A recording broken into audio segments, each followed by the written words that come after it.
Everyone welcome back. आज के इस वीडियो में हम डिस्कस करने वाले हैं क्लास 12th एनसीईआरटी मैथ की एक्सरसाइज 1.1 के सलूशन के बारे में। डियर स्टूडेंट्स, इसके पहले मैंने आप लोगों को एक्सरसाइज 1.1 के सलूशन पे बेसिस 2 वीडियो प्रोवाइड करा दिए हैं, जिसमें मैंने आप लोगों को क्वेश्चन नंबर 3 तक सॉल्व कराया था। डियर स्टूडेंट्स, अगर आप लोगों ने उस वीडियो को नहीं देखा है, रिलेशन एंड फंक्शंस के इंट्रोडक्शन को नहीं देखा है, तो आप लेट हो रहे हैं। जल्दी से प्रीवियस वीडियोज़ को देख करके हमारे साथ अपनी प्रिपरेशन स्टार्ट कर दीजिए। तो आज के इस वीडियो में 1.1 के कुछ क्वेश्चंस जो हम सॉल्व कराने चल रहे हैं, बहुत ही अच्छे क्वेश्चन हैं। सारे क्वेश्चन को खूब ध्यान से समझिए। और मैंने आपको बताया है कि आप वीडियो देखना अगर आप लोगों ने स्टार्ट किया है तो तुरंत जाकर के वीडियो में प्रेजेंट लिखिए, उसके बाद फिर वीडियो को वॉच करिए और दिए गए टास्क को कंप्लीट करिए, तब आप लोगों को पता लगेगा कि हम रेगुलर अच्छे से पढ़ाई कर रहे हैं। तो डियर स्टूडेंट्स, आइए हम लोग बात करते हैं यहाँ पर कि हमारा क्वेश्चन क्या है।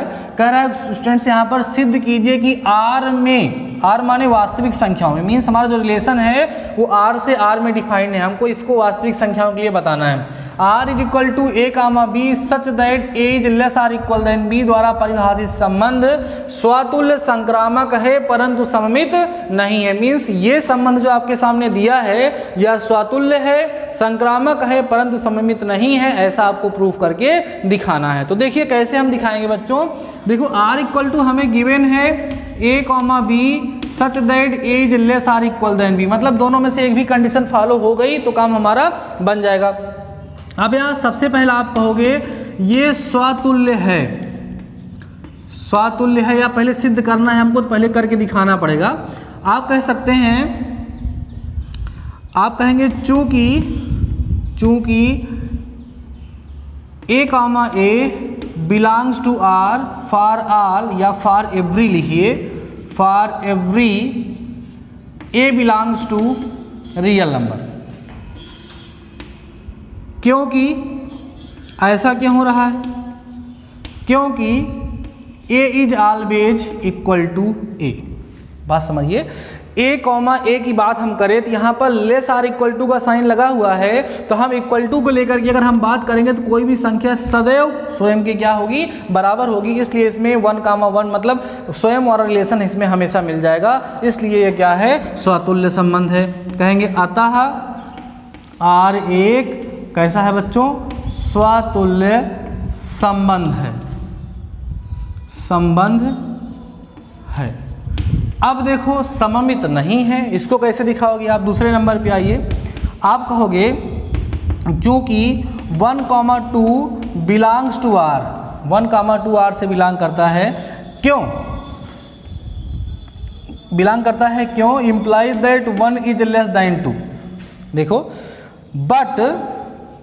but 2,1 not belongs to R implies that 2 is not less than 1, 2 1 से छोटा नहीं है। तो इसका मतलब क्या हो रहा है, 1,2 R से बिलोंग कर रहा है लेकिन 2,1 R से बिलोंग नहीं कर रहा है। तो इसका मतलब यह है कि ये जो संबंध होगा बच्चों वो क्या होगा, सममित नहीं होगा। आप कहेंगे अतः R एक सममित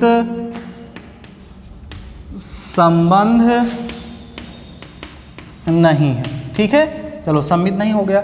अब हम बात करते हैं बच्चों संक्रामक की, संक्रामक की। ठीक है, कैसे बात करेंगे देखिए। तो आप कहेंगे a related to b implies that A is less than b, तथा बी रिलेटेड टू सी का मतलब होता है b is less than c. अब आप ध्यान सुनो, आपको दिया गया है कि ए बी से छोटा है और बी सी से छोटा है, तो आप लिख सकते हो अतः ए बी सी, ऐसे लिख सकते हैं, लिख सकते हैं। देखो ध्यान से, ए छोटा है बी से मतलब बी बड़ा है ए से, और सी बड़ा है बी से। सबसे बड़ा कौन है? सी। सबसे छोटा कौन है? ए। यहाँ से क्या स्पष्ट हो रहा है, अतः आप कह सकते हो a is less than c होगा। This implied that a related to c. देखो ध्यान से, जो संबंध ए का बी से मिला, ठीक है, जो बी का सी से था वही संबंध ए का सी से हमें क्या हो रहा है, यहाँ पर प्राप्त हो रहा है। अतः दिया गया संबंध क्या है बच्चों, संक्रामक संबंध है। आप यहाँ बोल देंगे अतः आर एक कैसा संबंध है, संक्रामक संबंध है। ठीक है, यही आपको प्रूव भी करना था। यहाँ लास्ट में लिख देंगे अर्थात, क्या लिखेंगे, अर्थात दिया गया संबंध क्या क्या है बच्चों, स्वातुल्य तथा संक्रामक है परंतु सममित नहीं है। ठीक है, ये क्वेश्चन था करने का। मैंने आपको बताया कि जिसको दिखाना हो उसको सब के लिए दिखाना पड़ता है, जिसको रॉन्ग दिखाना उसके लिए केवल एक एग्जाम्पल देना पड़ता है। तो बहुत ही सिंपल तरीके से मैंने आपको ये क्वेश्चन समझाया बच्चों।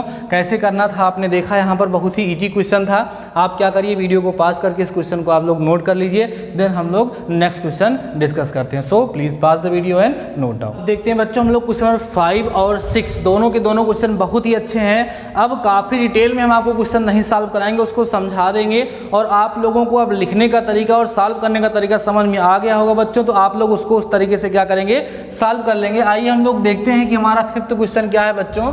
यहाँ पर बोल रहा है कि जांच कीजिए कि क्या आर में, आर माने ये भी जो रिलेशन आपको दिया है वो भी आर से आर में डिफाइन है। R is equal to A comma B such that A is less or equal than B cube द्वारा परिभाषित संबंध स्वातुल्य संबंध अथवा संक्रामक है, माने स्वातुल्य संबंध अथवा संक्रामक है। इसके पहले जो आप लोगों ने क्वेश्चन किया था स्क्वायर वाला आपको याद होगा, जिसमें लिखा था लेस आर इक्वल देन, वैसे ही है। और आपको हम बताएं बच्चों कि ये भी स्वातुल्य सममित संक्रामक कुछ नहीं होगा। अब आपको वास्तविक संख्याओं का ऐसा पेयर सिलेक्ट करना है, ऐसा एग्जाम्पल ला करके आपको दिखाना है जिसकी हेल्प से ये प्रूफ हो जाए कि ये ना तो स्वातुल्य है, ना तो सममित है और ना ही संक्रामक है। जैसे मान लीजिए कि हम पहला पेयर 1/2 1/2 उसमें ले लेंगे तो ये बिलोंग नहीं करेगा आर से। कारण क्या है, चूंकि बच्चों जब आप 1/2 का क्यूब करते हो तो ये कभी भी बड़ा या बराबर नहीं होगा 1/2 के। क्यों?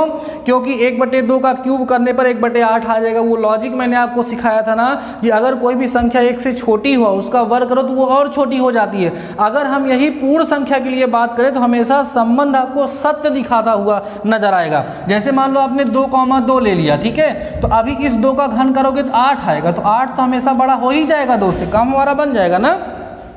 लेकिन हमें यहाँ पर वास्तविक संख्या के बारे में सोचना है, जो हमने पहले भी आपको बताया है और आपको समझना है ऐसे ही है। तो इसलिए आप ये एग्जांपल ले सकते हो, आप 1/4 1/4 ले लेंगे, ये भी नहीं। जितनी भी संख्याएं जब 1 से छोटी लेंगे तो उनका रिलेशन खुद से नहीं बनेगा, और अगर उनका रिलेशन खुद से नहीं बन रहा है तो फिर वो क्या होगा, आराम से आप कह सकते हैं कि स्वातुल्य संबंध नहीं होगा। एक भी एग्जाम्पल अगर आपने दिखा दिया तो सिद्ध हो गया कि यह स्वातुल्य संबंध नहीं है। तो स्वातुल्यता तो आप लोग दिखा ही लेंगे। और उसके बाद बच्चों हम क्या दिखाएंगे, इसके बाद हमको दिखाना है सममित। चलो 2 मान लीजिए कि हमने 4 ले लिया। अब इस 4 का क्यूब करोगे, 4 का क्यूब करोगे तो इससे बड़ा आएगा, इससे बड़ा। एक काम करो और छोटी संख्या लो, नहीं तो गड़बड़ हो जाएगी। एक काम करो कि आप 1 और 2 ले लो, ठीक बच्चों। अब क्या करोगे, ये बिलोंग करेगा आर से। क्यों? क्योंकि जब 2 की घात 3 करोगे तो 8 आएगा और 8 1 से बड़ा होगा। बट आप देखोगे तो 2,1 जो है, 2,1 जो है वो बिलोंग नहीं करेगा आर से। उसका कारण क्या है कि इस 1 का जब क्यूब करोगे बच्चों तो वो 2 से बड़ा नहीं आएगा। यहाँ पर रिलेशन सेटिस्फाई हो रहा है लेकिन यहाँ पे नहीं हो रहा है। इसका मतलब ये है, देखो यहाँ पर A, B टाइप का रिलेशन जो था वो बिलोंग कर रहा था आर से, लेकिन B, A टाइप का जो था वो बिलोंग नहीं कर रहा था आर से, और यही सममित वाली कंडीशन होती है। तो देख सकते हैं आप लोग कि ये जो है सममित संबंध नहीं है, ना तो स्वातुल्य ना तो सममित। अब संक्रामक के लिए आप भी एक एग्जाम्पल ढूंढिए, दिमाग लगाएंगे तभी एग्जाम्पल मिलेगा। हम ये जानना चाहेंगे आज के इस वीडियो में कितने लोग ऐसा एग्जाम्पल ढूंढ ले। एग्जाम्पल ढूंढना कैसे है, सुनो। आपको एग्जाम्पल ढूंढना है कि A, B बिलोंग करे किससे, आर से। इसका मतलब क्या है, यहाँ जो संख्या लिखोगे इसका 3 पावर करोगे, माने इसका क्यूब करोगे तो वो इससे बड़ा होना चाहिए। उसके बाद फिर आप B, C बिलोंग कराओगे किससे, आर से, और यहाँ पर जब इसका क्यूब करो तो इससे बड़ा होना चाहिए। लेकिन A, C जो है वो बिलोंग नहीं करना चाहिए आर से। मतलब जब C का क्यूब करोगे तो वो A से बड़ा नहीं होना। ऐसा कोई रिलेशन आपको ढूंढना, ऐसी कोई वास्तविक संख्या दिमाग लगाना है। दिमाग लगाओगे तो पाओगे। इसको इससे छोटी ऐसे आप सोचोगे, दिमाग लगाओगे, दशमलव में जाओगे या फ्रैक्शन में जाओगे तभी आपको ऐसा एग्जाम्पल मिलेगा, नहीं तो ऐसा एग्जाम्पल आपको मिलेगा नहीं। तो आज के इस वीडियो में आपका टास्क रहा ये, देखते हैं हमारे कितने बच्चे हैं जो लोग खोज लेते हैं और कितना टाइम में खोज लेते हैं, और खोज करके मुझे कमेंट्स में जाकर के बताते हैं। यार ध्यान रखिएगा, हेल्प मत लीजिए कहीं से, ठीक है। नहीं तो पता लगा अभी तो दुनिया भर के ऐप्स उपलब्ध हैं, आप पता लगा वहाँ से देख करके कमेंट कर दिए तो वो माना नहीं जाएगा भाई। आपको खुद से सोचना है और आप जब खुद से सोचेंगे तो मुझे समझ में आ भी जाएगा कि आप एग्जाम्पल कौन सा दे रहे हैं, क्योंकि जो सॉल्यूशंस वगैरह में एग्जाम्पल दिया है वो तो मुझे पता भी है क्या है वहाँ पे एग्जाम्पल दिया है। अगर आपने खुद से एग्जाम्पल वहाँ पर ढूंढा तो मुझे पता चल जाएगा। ऐसा हो सकता है कि वही वाला आप एग्जाम्पल बताते, लेकिन फिर भी मैं ये कहना चाहूँगा कि आप लोग खुद से सोच करके फिर मुझे बताइएगा। ठीक है स्टूडेंट्स, चलिए अगला क्वेश्चन देखते हैं। क्वेश्चन नंबर 6 हमारा है बच्चों, कह रहा है सिद्ध कीजिए कि समुच्चय 1 2 3 में r = 1, 2, 2, 1 द्वारा प्रदत्त संबंध